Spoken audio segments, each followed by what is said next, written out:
Welcome to Friday Night Live. I am the pet man, Matt Morrow. We are sponsored by Craig Fail, the owner of Blackbridge Financial in Palisades. For your financial needs and wealth needs, make sure you check them out and they'll be able to give you some great tips on how to manage your money. And as I say every week, it's 2025 and we all need that help. We're on later than usual because we went out to a game further out, outside of Charlotte, down in Cramerton, near Belmont, as Stuart Cramer hosted Burns. Um, it was a really good game for, I guess, 3.5 quarters, man. Both of these teams were trading punches. It really started out with a lot of offense. Stuart Cramer, had a kind of a balanced offensive attack. Their first touchdown was a touchdown pass from Cleve Phillips to their star kind of hybrid wide receiver tight end Qualto Hawkins that tied the game at 7. Burns offensively tonight ran the heck out of the football. Their offensive line was impressive. And because of that, Max Davis had a career night, number 0. You'll see him in the highlights that we do tomorrow. Incredible performance, 5 rushing touchdowns on the night. But Stuart Cramer, they hung in there, and they were right there. They tied the game in 21 late in the third quarter with a nice little drive. They do some different things offensively, kind of some trades that I haven't seen in a long time. Shifts with the offensive line, um, stuff like that that makes the defense kind of pause and reset, and then they hit you when you're in that middle of that reset in the run game, and it's good stuff. It's really good stuff. But the game really turned in the fourth quarter after Max Davis's fourth rushing touchdown made it 28-21. Stuart Cramer had a 4th and 6 at midfield. It's about 7 minutes left in the game, and they get a false start penalty, makes it 4th and 11. They elect to go for it, and they don't get it. They gave Burns a short field, and then shortly after that, Max Davis punched in its 5th rushing touchdown and made it 35-21. And the Burns defense from there, sealed the game and took it on home. We did interviews, of course, with Max Davis after the game. Young man Markalen Camp at linebacker, number 4, who had a game-sealing interception. And then, of course, Coach David Devine, who was very happy with his victory. They have a bye week next week, and he told his team that they have Monday off, and they exploded in happiness. I think everybody was happy with that, including the coaches. So it was a good time. It was a good time, and congrats to Burns for getting that big victory. All right. Since we are on later, I'm not expecting as many comments, but we do have 4.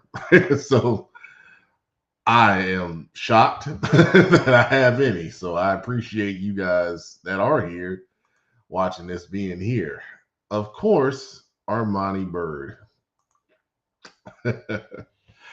He is proud of the effort against a very good Northwestern team, despite the 52-24 loss. If you don't know who he's a fan of, it's Clover, South Carolina. Says it was 17-14 at the half, but they took off in the second half.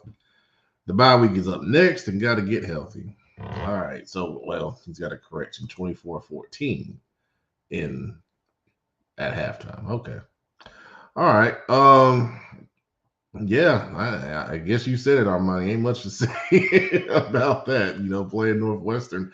The good thing is when you play a good team like that, you get a pretty good measuring stick on, where you are as a program. So, you can take the good stuff from that and move forward, man. Lanesha Dowd, good morning. Yeah.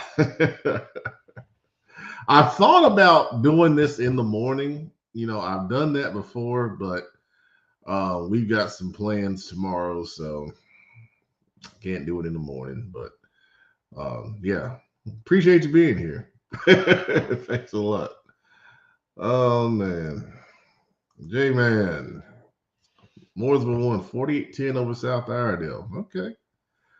Well, I hope you clear your mind, man. And sometimes, hey, sometimes you gotta do that, man. You're a young man, and you know, don't let whatever it is, don't let it get to you, man. Just take it in stride, move on, man. We live one day at a time. We're gonna be all right, man. Let's see. Kendra Rudolph says Gastonia didn't go 2-0. Yeah, yeah. It happens, man. It happens. It's gonna be all right, though. It's gonna be all right. Kings Mountain guy, Travis Styles, Kings Mountain, 68-0 over North Gaston. Good gracious. Wow. Kings Mountain rolling. They're on the short list next week. Kings Mountain at Ashbrook. That's on our short list. We may make another trip to Gaston County. Yeah. Yeah, we'll have some fun with Coach Dub about that next week. If you don't watch our show, there's a segment that has now been developed that we do a Gaston County football game of the week, and that's Coach Dub saying. So yeah, we'll see if he can explain himself. I believe Mountain Island won though, so he should be in a good mood. We'll see. Coach Porter, Crest, 42-7 over South Point. Yeah, Joe Hughes was there. I know he'll have some stuff on that one next week. He's probably working on that article as we speak right now.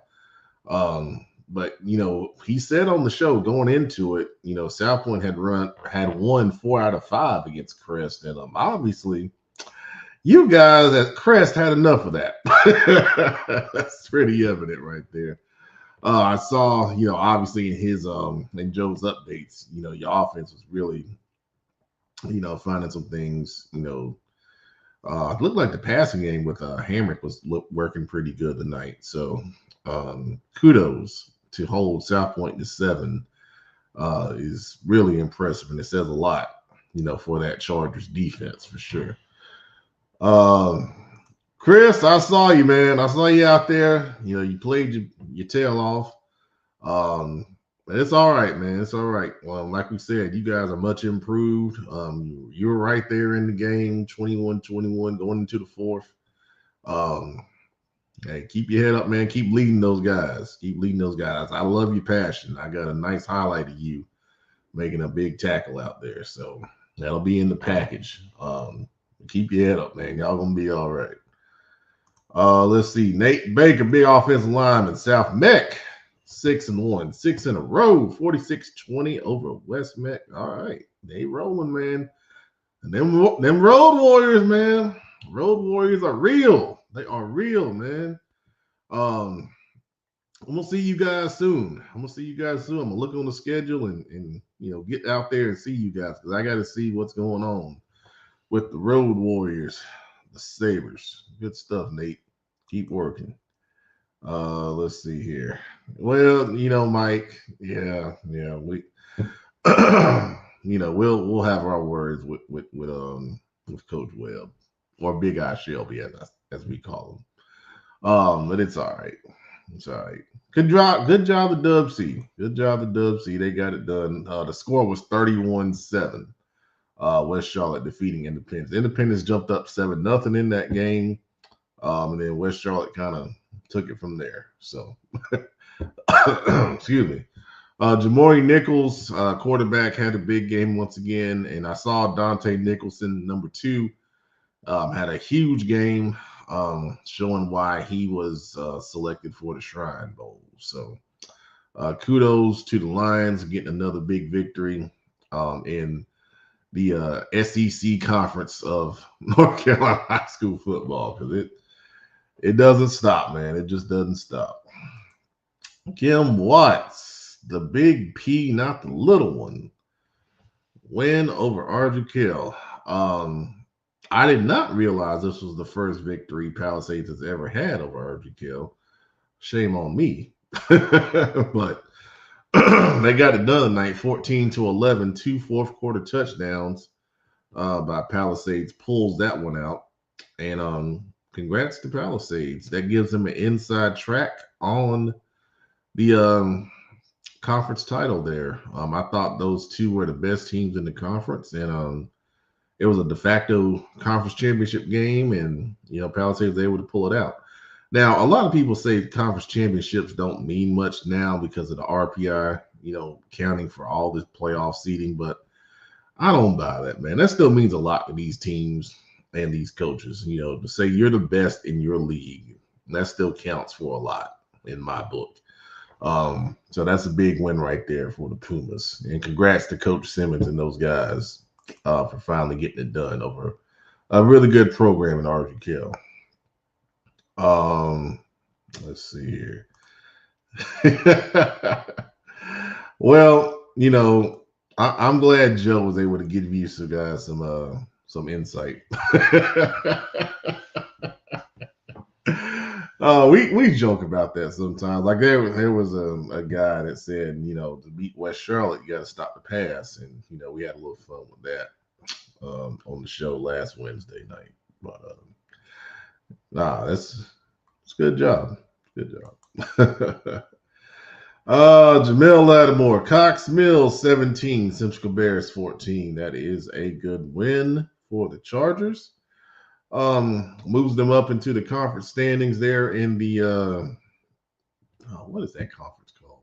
I almost said Greater Metro, but that's not the name of it. I'll get it right at some point. But it's a good win for the Chargers nonetheless. Let's see. Lonzo Dent, Braylon Clark, 10 catches for 140 yards. Wow, okay. No, that's almost the standard now for him. Big time national recruit. Let me know who won that game, because I saw Cannon was leading that game early over Country Day. So we'll see it here on the ticker in a minute. But if you know, just throw it up there. Which game you talking about? You know which game you talking about, because I see your comments in real time, and then by the time I get to them, I'm on to the next topic. So, yeah. Well, Mike, you guys have a good defense at West Charlotte. It's let me say this, just because it's on the screen. You can evaluate individual talent separate of a team structure. There are some really good players that are on teams that struggle all the time. I mean, all the time. And I mean, if you look at recruiting, sometimes you see it. You see, 3, 4, 5-star guys, and their team is not, always the greatest, So, that's just an aside. But I know what your point is. There. Let's see here. What else we got? Cannon won. Thank you, Kemar. Appreciate that. Congratulations, man. Let me know how you did out there, because I know you tagged me in, some highlights you did the other day, but good stuff, man. Let's see here. Robinson won, but I know. Now you don't know that. I got to see what the scores look like. I know some teams in the Dirty Dozen lost tonight, so hey, you might be off the edge, man. You guys are funny. Oh man. Yeah, Karen, I saw this. I can't say what I want to say about this, because I will get in trouble. I just really think that this is disappointing. It's very disappointing, to say the least, on several levels. I'm going to try to pull my thoughts together this weekend, because I will talk about it next week, but I'm going to have to really watch myself, because it's just not something I agree with at all. And I know why. I mean, there's an article out there, but I know why this was said and done. But it goes completely opposite of what I believe in. Completely. And I'll say more about it next week, because if I say my raw emotion about it, it's just ridiculous, man. It's ridiculous. Um, it's more than that, Kendall. It's much bigger than that. So don't put that out there, because that's not it. That's not it. Um, let's see here. Junior May, but Watauga. Yeah, I wanted to see this. Yeah, Watauga 42, Freedom 20. I saw Watauga had pretty good control of this game, and looks like Freedom, was able to get some stuff going, later on in the game. But that was a big matchup out west. Both teams were undefeated coming into this at 5-0. And Watauga still shows they run the West when it comes to North Carolina. But Freedom, Coach Jake, I think it's J.K. Atkins. They're coming. They're coming, and that quarterback, and we highlighted on Pat Lynn's players last week. Quarterback Caden Davis, wide receiver Kobe Johnson. There's some real talented guys, and no one wants to see Freedom in the playoffs. I promise you that, for sure. Karen, yeah, it probably will be, because they're looking at high profile games, and that would be considered a high profile game. So, yeah. I mean, I hate it.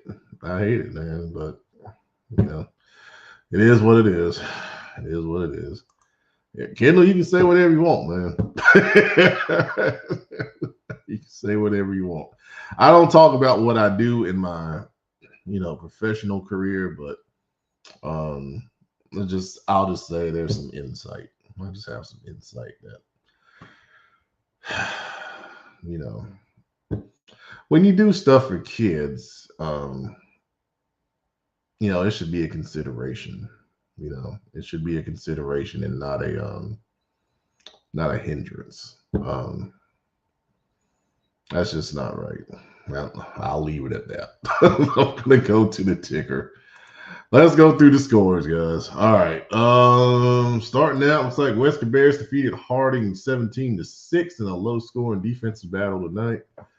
Weddington all over Marvin Ridge 47-0. Of course, we talked about West Charlotte 31-7 over Independence. Mallard Creek over North Mac 33-14. Bounce back game for Mallard Creek, getting it done. Getting another win on the season. There's South Mac. We talked about the Road Warriors earlier over at West Mac. Hickory Grove over Covenant Day 36-7.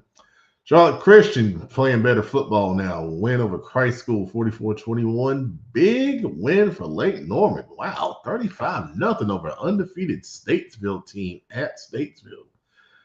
It's a bit of a statement victory for the Wildcats there. That is impressive. High Point over South Lake 38-0. West Rowan big over South Rowan 48-6. Navy County shutting out North Iredell 35-0. Providence going to 4-3, 35-7 win over East Mac. An important win for Providence there. Community School Davids is starting to roll 35-7 over Lake Norman Charter. Monroe 40-7 over Parkwood. Anson County over West Stanley 38-17. This Palisades Arkansas we talked about. Northwest Cabarrus, impressive win over a better Carson team 49-14. Sun Valley big over Cuthbertson. Sun Valley's getting hot 35-3. Impressive right there. Porter Ridge big over Piedmont 41-6. Wild game. Lincoln Charter defeats Lane Tree 43-42. Wow. Norfolk win over South Stanley 20-14. Mars Park over Garinger 58-0. Corvian shuts out Pond Lake Prep 38-0. And there's Cannon over Country Day 21-15. Good game there. That is Country Day's first loss this season. There's Cox Mill over Central Cabarrus 17-14. North Stanley over Albemarle 37-0. Mooresville big over South Iredell 48-10. Hickory Ridge getting another win on the season 17-0 over Berry. J.M. Robinson over Concord 31-14. This was a shocker of the night. I know Salisbury's down, but East Rowan getting the win over Salisbury, they are partying in Granite Quarry. 27-24. That has been a long time coming for East Rowan. Congrats to the Mustangs. Mount Pleasant hands Forest Hills their first loss of the season, 21-14. I said on Between the Lines, that was a game to watch right there. Mount Pleasant got it done. It's Kings Mountain over North Gaston. Let's see. These are a little bit out of the area here. What else we got? There's Mountain Island over Thomas Jefferson, 28-7. Hunter Huss. This was, I said on Between the Lines, this was another game to watch. Hunter Huss gets it done and a close one, 32-29 over Forest View. There's Burns over Stuart Kramer, where we were tonight. Let's see here. East Lincoln over West Iredale remained undefeated, 41-14. East Gaston win number 2, 34-0 over Highland Tech. There's Watauga over Freedom right there. There's Northwestern Clover. Let's see. Richmond Senior with a big win. Newton Conover North Lincoln 42-22. And our guy Shay Shottam, Shaquan, was at Hickory and Maiden. Maiden was up, I believe, 21-7 in this game early. And then Hickory storms back and wins it 38-21. So Shaquan will have highlights from this game over the weekend at some point. I'll have highlights. I'm sorry, there's more scores. Crest 42, South Point 7. We talked about that. West Lincoln all over Cherryville 51-20. And Bannies shuts out Fred T. Ford 20-0. All right. We had a few more comments come in. Let's go through those. Mike Eddie says they can't hold the Huff game back in the playoffs. Hey, don't say that. They can do whatever they want to do. Trust me. Oh man, Tommy says they should have that UNC Charlotte. Well, guys, there's financial stuff that's involved with all of these different venues, and you just got to have the means to have the finances to move games into bigger venues. Now, somebody could be, charitable and offer things at a discount. I mean, I don't know, but there's a lot of logistics when it comes to start moving games and things like that. But yeah, I hope they don't, but we'll see. We all are, Junior. We all are at this point. Oh man. All right. Well, I appreciate you guys being on so late. Dudley guy gets in at the buzzer. Congrats to the Dudley Panthers. I know they knocked off Ben L. Smith Eagles up in Greensboro tonight. So, all right, everybody have a good weekend. Appreciate you guys being on late. We'll be back on Tuesday night, Between the Lines at 8 p.m. Football Focus Weekly at 8 p.m. on Wednesday. And then back on Friday Night Live sometime late on Friday night. Or Saturday morning, as it is now. I appreciate you guys. Have a great weekend. Let's go Panthers. Please get the 2-3. All right, good night, everybody.